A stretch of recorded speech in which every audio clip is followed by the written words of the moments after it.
मित्रांनो, 3 year LLB CETचं cap राऊंडचं शेड्यूल CET सेलने ऑलरेडी पब्लिश केलेलं आहे. मागच्या व्हिडिओमध्ये आपण तेच शेड्यूल डिटेलमध्ये डिस्कस केलेलं आहे. आता आजच्या या व्हिडिओमध्ये आपण काही इतर महत्त्वाच्या गोष्टी डिस्कस करणार आहोत. जसं की ज्या विद्यार्थ्यांचे वेळेत रजिस्ट्रेशन झालेले आहेत पण अजूनही ज्यांचे डॉक्युमेंट्स व्हेरीफाय नाहीयेत, अशा विद्यार्थ्यांनी आता काय करावं, तसेच ज्या विद्यार्थ्यांचे रजिस्ट्रेशन झालेच नाही अशा विद्यार्थ्यांना परत कधी रजिस्ट्रेशनचा चान्स मिळेल, या महत्त्वाच्या गोष्टी आपण आजच्या या व्हिडिओमध्ये डिस्कस करणार आहोत. सोबतच ज्या विद्यार्थ्यांचे रजिस्ट्रेशन ऑलरेडी झालेले आहे, डॉक्युमेंट व्हेरिफिकेशन झालेलं आहे, अशा विद्यार्थ्यांनी पुढे काय करायचं आहे हे सुद्धा आपण पाहणारच आहोत. त्यामुळे व्हिडिओ शेवटपर्यंत नक्की पहा.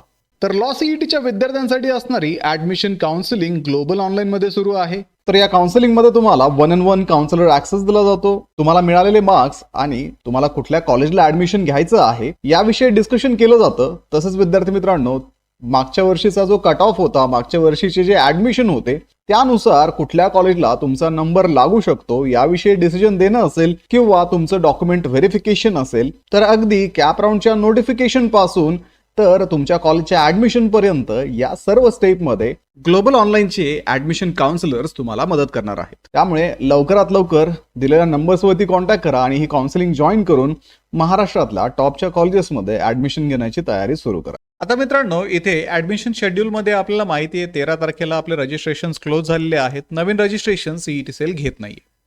आता सध्याची स्टेप जी चालू आहे ती आहे E scrutiny of uploaded document and filled in application forms by the E verification team. म्हणजे थोडक्यात तुमच्या डॉक्युमेंटचं व्हेरिफिकेशन आज चालू आहे.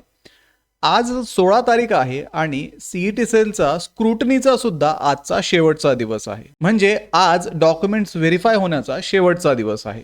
आता ज्या विद्यार्थ्यांनी रजिस्ट्रेशन केले आहेत पण डॉक्युमेंट व्हेरिफिकेशन ज्यांचं पेंडिंग आहे किंवा काल ज्यांना रिजेक्शन आलेलं आहे, अशा विद्यार्थ्यांनी आजच्या दिवस वाट पाहणं गरजेचं आहे. कारण आज संध्याकाळपर्यंत डॉक्युमेंट व्हेरिफिकेशन कंप्लीट होईल आणि उद्या 17 तारखेला alphabetical list CET cell release करेल. आता विद्यार्थी मित्रांनो, ज्या विद्यार्थ्यांकडे अगदीच कुठल्याच प्रकारचे डॉक्युमेंट नव्हते अशा विद्यार्थ्यांना एनिवे रजिस्टर करता आलं नाही, पण ज्या नॉर्मल इश्यूजमुळे ज्यांचं व्हेरिफिकेशन अडकलेलं आहे अशा विद्यार्थ्यांसाठी सीईटी सेल 17 ते 19 म्हणजे 17, 18, 19 या 3 दिवसामध्ये हे डॉक्युमेंट्स अपलोड करण्यासाठी वेळ देईल. कारण सध्या जर तुम्ही चेक केलं तर फॉर्ममध्ये अनलॉक ऑप्शन सध्या अवेलेबल नाहीये. म्हणजे तुम्ही तुमचा फॉर्म अनलॉक करू शकत नाही आणि अनलॉक करू शकत नाही म्हणजेच तिथे कुठल्याही प्रकारचे नवीन डॉक्युमेंट्स तुम्ही अपलोड करू शकत नाही. जर तुमचा आज संध्याकाळपर्यंत स्टेटस व्हेरीफाय होतोय तर तुम्हाला काही टेन्शन घेण्याची गरज नाहीये. जर तो स्टेटस पार्शली व्हेरीफाईड झाला तर 17 ते 19 या 3 दिवसांमध्ये तुम्हाला तुमचे नवीन डॉक्युमेंट्स अपलोड करण्यासाठी सीईटी सेल विचारेल.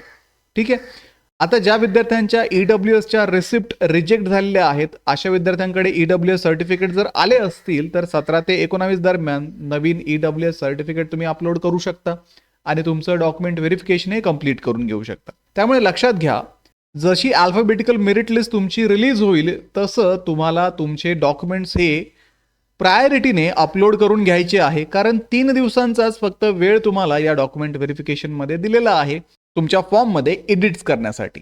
आणि त्यापुढे मग फायनल मेरिट लिस्ट 24ला येणार आहे. म्हणजे 23 तारखेपर्यंत तुमचं फायनल व्हेरिफिकेशन इथे सीईटी सेल करून घेईल आणि फायनली एक rank wise merit list CET cell release करेल.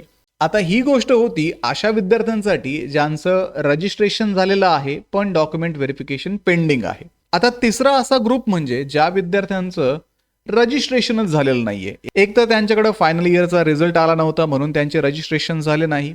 दुसरी गोष्ट, ज्या विद्यार्थ्यांकडे एज्युकेशनल डॉक्युमेंट्स नव्हते म्हणून त्यांचं रजिस्ट्रेशन झालं नाही किंवा इतर काही इश्यू असेल म्हणून त्यांचं रजिस्ट्रेशन झालं नसेल, तर अशा विद्यार्थ्यांना नवीन रजिस्ट्रेशन करण्यासाठी इथे कुठलाही चान्स दिलेला नाहीये. त्यामुळे जर तुम्ही रजिस्ट्रेशन सुद्धा केलं नसेल तर तुम्हाला आता या प्रोसेसमध्ये कुठल्याही प्रकारचं नवीन रजिस्ट्रेशन करायला मिळणार नाही. जोपर्यंत तुमचा राऊंड 1, राऊंड 2 हे 2 राऊंड होऊन जात नाही तोपर्यंत तुम्ही या प्रोसेसमधून बाहेर असणार आहात. ज्यावेळेस तुमचा राऊंड 3 सुरू होईल त्यावेळेस तुम्हाला नवीन रजिस्ट्रेशन करण्यासाठी वेळ दिला जाईल.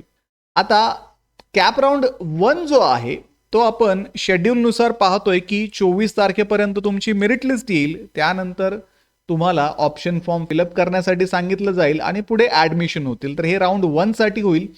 परत ज्यावेळेस ॲडमिशन कंप्लीट होतील राऊंड 1 साठी, त्यानंतर तुम्हाला राऊंड 2 साठी परत अलॉटमेंट मिळेल आणि राऊंड 2 चे ॲडमिशन होतील.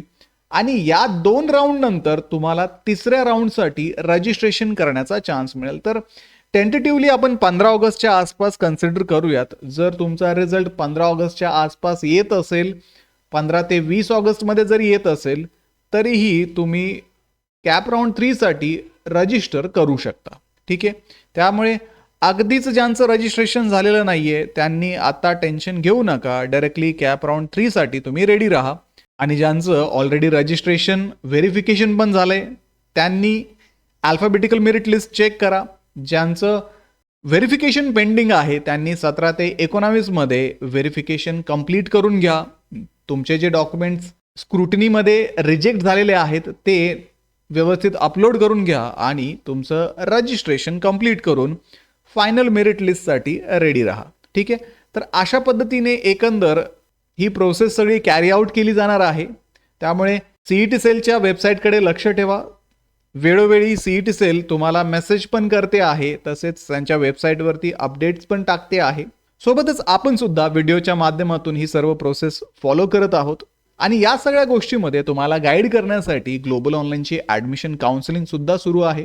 या काउन्सिलिंगमध्ये तुम्हाला 1-on-1 काउन्सिलर ऍक्सेस दिला जातो. तुम्हाला मिळालेले मार्क्स आणि तुम्हाला कुठल्या कॉलेजला ऍडमिशन घ्यायचं आहे याविषयी डिस्कशन केलं जातं. तसंच विद्यार्थी मित्रांनो, मागच्या वर्षीचा जो कट ऑफ होता, मागच्या वर्षीचे जे ऍडमिशन होते त्यानुसार कुठल्या कॉलेजला तुमचा नंबर लागू शकतो याविषयी डिसिजन देणं असेल किंवा तुमचं डॉक्युमेंट व्हेरिफिकेशन असेल, तर अगदी कॅप राऊंडच्या नोटिफिकेशन पासून तर तुमच्या कॉलेजच्या ऍडमिशन पर्यंत या सर्व स्टेपमध्ये ग्लोबल ऑनलाईनचे ऍडमिशन काउन्सिलर्स तुम्हाला मदत करणार आहेत. त्यामुळे लवकरात लवकर दिलेल्या नंबर्सवरती कॉन्टॅक्ट करा आणि ही काउन्सिलिंग जॉईन करून महाराष्ट्रातल्या टॉपच्या कॉलेजेसमध्ये ऍडमिशन घेण्याची तयारी सुरू करा. तर व्हिडिओला लाईक करा, तुमच्या मित्रांना हा व्हिडिओ शेअर करा, ग्लोबल ऑनलाईनला आत्ताच सबस्क्राईब करून ठेवा. भेटूया पुढच्या व्हिडिओमध्ये. थँक्यू.